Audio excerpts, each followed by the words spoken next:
Thanks for joining us for a Workbench Energy podcast. Today, I wanted to talk to you about the relationship between HOEP and GA. We get a lot of questions about this one, so I thought we would put out a quick answer here.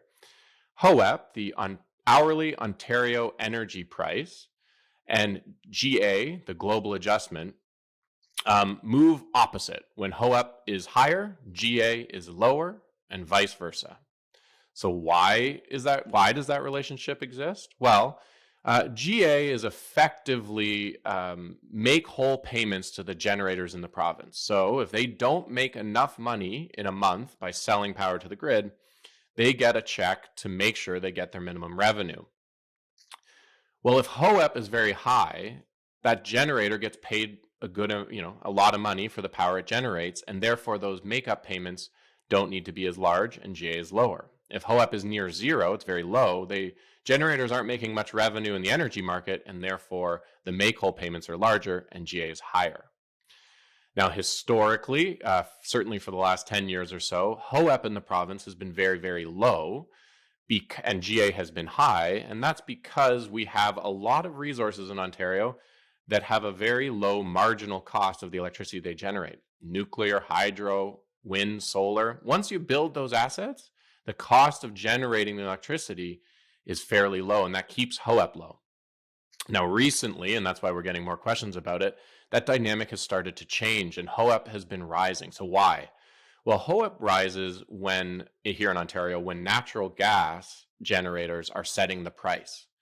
And right now, for two main reasons, natural gas generators are running more often and are setting the price for more hours in the day.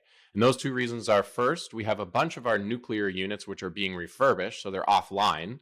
And so because they're off, the natural gas generators have to come on more often.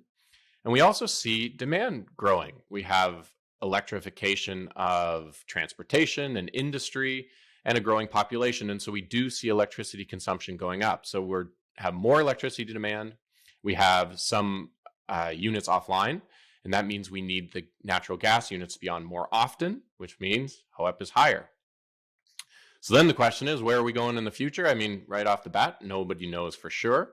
Some trends that we would expect to continue. We think the electricity demand is going to continue to rise as electrification continues, and hopefully the economy continues to grow. We also will have the nuclear refurbishments continuing for the next several years. There's a number of units that are going to have to be refurbished. And so those two factors should lead to higher HOEP.